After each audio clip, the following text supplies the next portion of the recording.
Toujours été toi. Chapitre 1 prologue partie 1. Coucher avec ma meilleure amie n'aurait pas dû arriver. Nous nous sommes fait une promesse quand nous étions jeunes, mais elle a été longtemps oubliée, du moins par lui, mais pas par moi. Je n'ai pas oublié qu'il était mon prince charmant.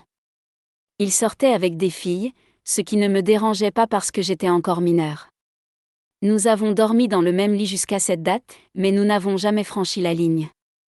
Le problème a commencé quand sa fiancée n'est pas apparue pour leur mariage, et j'ai dû jouer le rôle de sa fiancée pour la journée juste pour sauver son visage. C'était la date où tout a changé.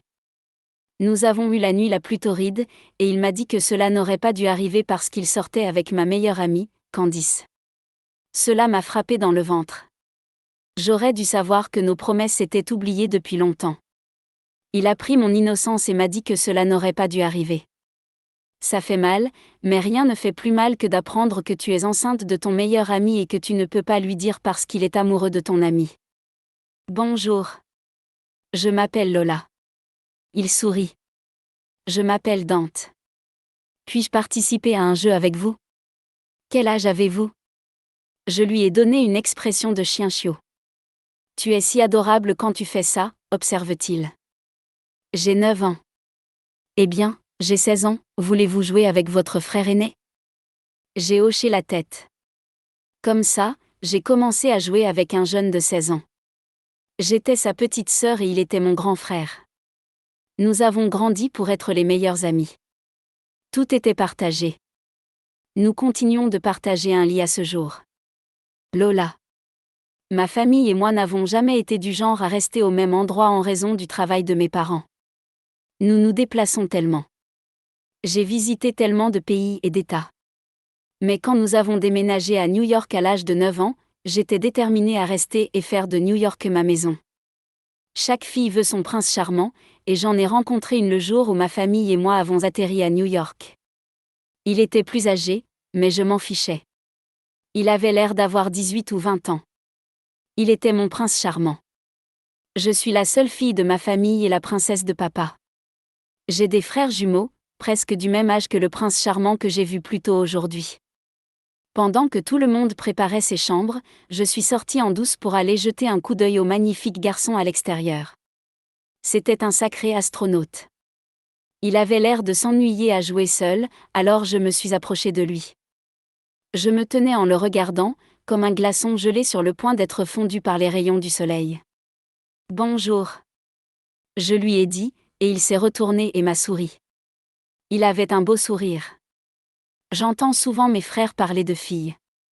Je n'avais aucune idée qu'un homme pouvait être aussi beau. Je lui ai souri en retour. Bonjour. Je m'appelle Lola. Il souriait. Je m'appelle Dante. Puis-je participer à un jeu avec vous? Quel âge avez-vous? Je lui ai donné une expression de chien chiot.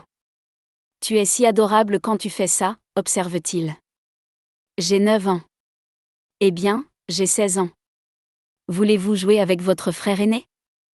J'ai fait un signe de tête.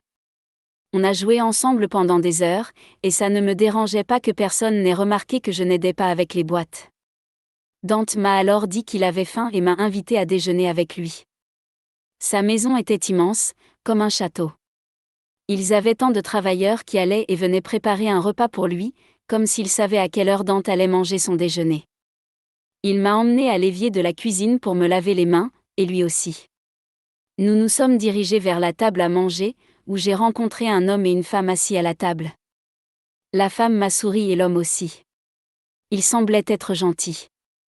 Maman, papa, j'ai une petite sœur, a dit Dante à ses parents, et ils ont souri. Sa mère s'est levée de sa chaise pour me faire un câlin et m'a embrassé les sourcils. Bienvenue, mon enfant. Asseyez-vous. Dante m'a dessiné une chaise pour m'asseoir, comme un prince devrait le faire pour sa princesse. Je me suis assis et il a commencé à mettre de la nourriture dans mon assiette. Je l'ai regardé pendant qu'il continuait à remplir mon assiette. C'est trop, Dante. Tu dois manger, Bunny, pour être un gros lapin. Lapin? Pourquoi ce bruit me fait-il vibrer? Eh bien, puisque c'est mon prince charmant qui m'appelle, ça ne me dérangerait pas. La famille de Dante était très gentille et accueillante. Astérisque astérisque astérisque astérisque astérisque. 6 mois plus tard, ma famille a décidé de déménager à nouveau, mais je ne voulais pas partir. Je voulais être près de Dante. J'ai supplié ma mère de me permettre de rester à New York, avec l'excuse que les environnements changeants commençaient à affecter mes études. Mes parents savaient que j'avais raison, alors ils m'ont dit qu'ils chercheraient une femme de ménage pour moi. J'étais si heureuse parce que je voyais mon prince charmant tous les jours. Ma famille a quitté le pays pour un autre pays pendant que je restais à New York, près de celui qui avait volé mon cœur sans même essayer. La mère de Dante s'est avérée être ma mère et son père mon père. Après le départ de mes parents, Dante et moi avons commencé à coucher ensemble. On partageait un lit, mais rien ne se passait. Il était comme un frère pour moi et j'étais comme une sœur pour lui, donc oui, et je n'avais que 9 ans. Il venait me voir tous les matins et s'assurait que je mangeais. Les choses ont changé, et je suis devenue sa responsabilité plutôt que ce que je voulais qu'il voie. Que verrait un homme de 9 ans ? Je suis devenue très proche de sa mère, et nous allions faire des courses ensemble et faire des choses qu'une mère et sa fille feraient. Quand j'ai eu 13 ans, Dante était le PDG du groupe Monroe. Il conduisait des voitures de luxe et avait des femmes partout sur lui. Mais il ne s'est jamais contenté d'aucune d'entre elles. Cela ne m'a pas beaucoup dérangé. Je veux dire, il a promis d'être mon prince. Mais c'était une promesse qu'il a faite à un enfant de 9 ans.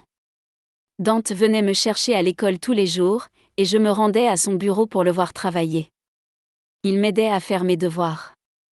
Il était tout ce qu'un frère devrait être. Quand c'était le temps des examens, il agissait comme un professeur strict et m'enfermait pour finir mon travail si j'avais une mauvaise réponse.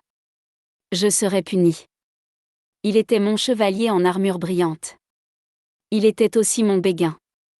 Après toutes ces années, j'ai encore des papillons quand je le vois. Dante m'embrassait tous les jours. Il n'avait jamais passé une journée sans le faire. Il était maintenant plus comme un parent que l'ami que j'ai rencontré quand j'avais 9 ans.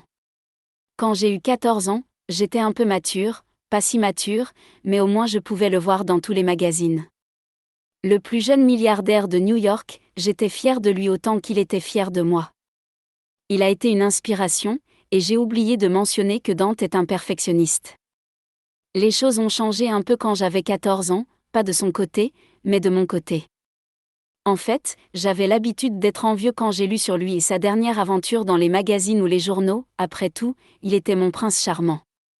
Bien que lui et moi n'ayons jamais parlé de telles choses avant, nous avons parlé de tout sauf de sa vie amoureuse.